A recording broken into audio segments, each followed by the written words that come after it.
Social media पर जैन समाज के सबसे लोकप्रिय जैन न्यूज चैनल महालक्ष्मी की ओर से जी हाँ, आज है आषाढ़ कृष्ण की अष्टमी और है बड़ा खास दिन। करेंगे आज उसी की बात साधक जय जिनेंद्र के साथ। पर हम बात कर रहे हैं, पहले ये फोटो बहुत वायरल हो रही है। एक जैन मुनि को मुसलमानों ने मारा पीटा और इसमें एक पार्टी का हाथ है। देख रहे हैं, निशान दिख रहे हैं, कैसी चोटों के लग रहे हैं। गंभीर बात लगती है कि किसी दिगंबर मुनि को किसी के द्वारा पीटा गया और इसके साथ पोस्टर लिखा जाता है कुछ, वह भी पढ़ा देते हैं क्योंकि इसमें यह शब्द वही है जो उसमें लिखे जा रहे हैं। जरा वो भी पढ़िए, वह पढ़ाते हैं। ये उसके ऊपर लिखा जा रहा है कि मुसलमान ने जैन मुनि को पीट दिया और एक कांग्रेस पार्टी उसके साथ है राजनीति के अंदर, इसलिए आप योगी मोदी तक पहुंचिए और इसको खूब वायरल कीजिए। पहले बता दें आपको, ये फोटो है उपाध्याय मयंक सागर जी की और वास्तव में उनको ये चोट लगी हुई है, ये बात भी ठीक है, पर इसके अंदर एक बहुत बड़ी राज है। यह किसी के द्वारा जानबूझकर वायरल की गई एक राजनीतिक पार्टी के द्वारा। इसके बारे में खुलासा इस बात से हुआ जब ये वाली शिकायत एफआईआर दर्ज हुई। देख रहे हैं आप एफआईआर, यह प्राथमिकी एफआईआर दर्ज हुई कर्नाटक के अंदर। कहा गया कर्नाटक के अंदर मुसलमानों ने हमला किया और घायल उपाध्याय श्री मयंक सागर जी की फोटो दी गई। फोटो में कोई एडिट नहीं किया गया, वास्तव में फोटो पर इसी तरह उन्हें चोट लगी थी। यह जो है देख रहे हैं, यह वायरल की गई पोस्ट महेश हेगड़े द्वारा कि एक जैन मुनि पर यह हमला किया गया और जब ये जांच की गई, तड़पाल टैक्स हत्या की गई, तो मालूम चला हाँ, यह उपाध्याय मयंक सागर जी की तस्वीर है जिनको चोट लगी थी। पर यह तस्वीर किसी मुसलमान भाई द्वारा हमला करके नहीं की गई थी।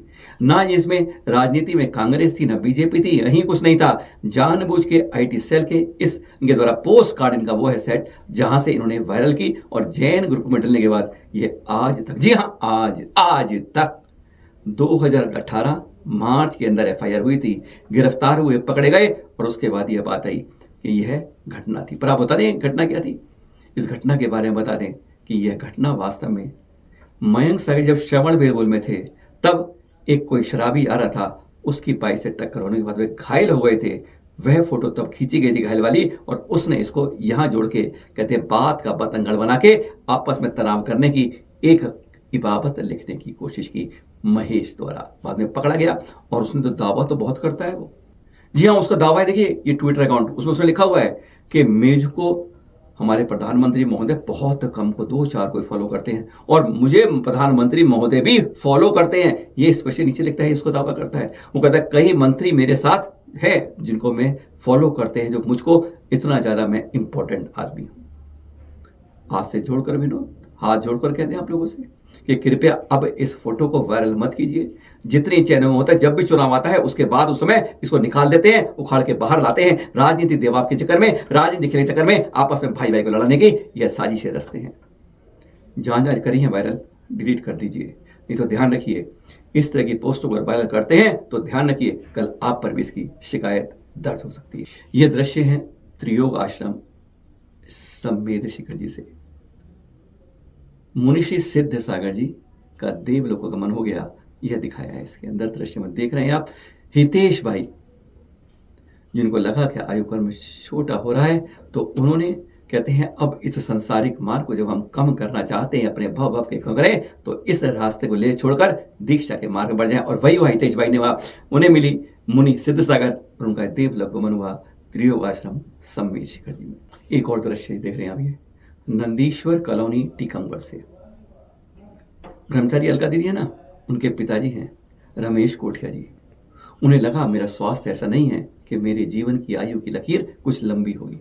तब यहाँ प्रवेश हुआ आचार्य श्री विश्व सागर जी का। उन्होंने देखा वास्तव में अब अंतिम समय आ रहा है, तो उन्होंने कहा कि अंत, कहते हैं अंत भला सो भला, जैसा करते हो अंतिम समय, कहते हैं अगली वही आपको कर्म का फल मिलता है अगर आपने पहले नहीं बांधा हुआ हो। तो हाँ, तो इनको फिर रमेश कोठी उन्होंने दीक्षा दी और बनाया मुनि श्री विसर्ग सागर जी, और सुबह बनाने के बाद शाम को उनका देवलोक गमन हो गया। ऐसी भावना बाहें कि अंत समय में अगर आप अब नहीं ले पाते हैं तो अंत समय तक अपने को सब मोह राग से छोड़ के संसार से इस राग में पड़ के कहते हैं उस समाधि के साथ जाएंगे तो कहते हैं अपने भव का जो लाखों का ये 84 लाख योनि चक्र है ना, उसे आप छोड़ पाएंगे।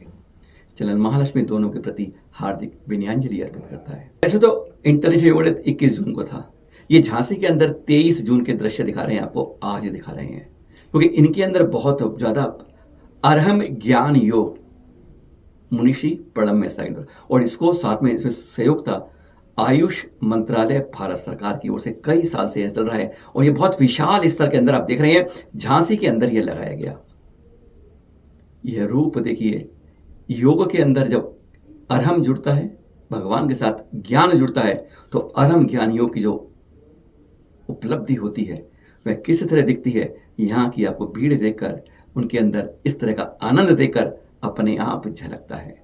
यह दृश्य दिख रहे हैं झांसी से मुनिषी प्रणम्य सागर जी के सानिध्य में जब हुआ 23 जून को झांसी के अंदर अरहम ज्ञान योग।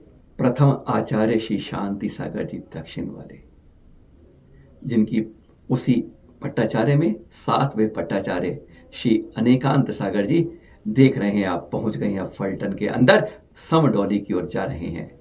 इस बार चतुर्मास भी समडौली में ही कर रहे हैं, आपको बता दें, और इन्हीं के सानिध्य में इस बार शताब्दी महामहोत्सव आचार्य शांति सागर जी का मनाया जाएगा। इसलिए कहते हैं नोएडा से दिल्ली, दिल्ली से बढ़ते बढ़ते अनेक प्रांतों, अनेक राज्यों से होते होते अब महाराष्ट्र के फलटन में पहुंच चुके हैं, जहां के ये दृश्य देख रहे हैं। बढ़ते गए, साथ में रथ के साथ चलते रहे शांति के प्रणेता जीव दया पर उसका जीवन संदेश देते हुए हर डगर भरते भरते पदव्यार करते करते फलटन तक। आहार में साथ रहें, विहार में साथ रहें, निहार में साथ रहें, सहयोग करेंगे तो कहते हैं पुण्यों का अर्जन हम स्वतः कर पाते हैं।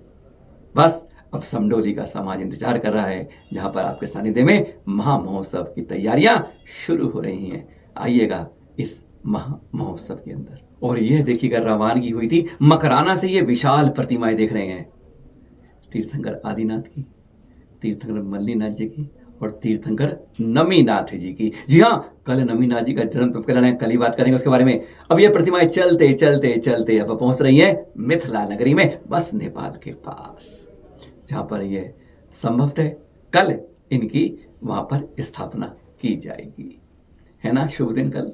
और आज ये देख रहे हैं किस तरह विशाल प्रतिमाएं मकराना से चलते चलते चलते मिथिला नगरी में पहुंच रही हैं।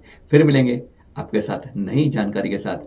आज शाम को बात करेंगे, मत समझाइएगा मैं कि उपगोहन का अंग क्या कहता है, प्रथम आचार्य हाथी ने क्या कहा था।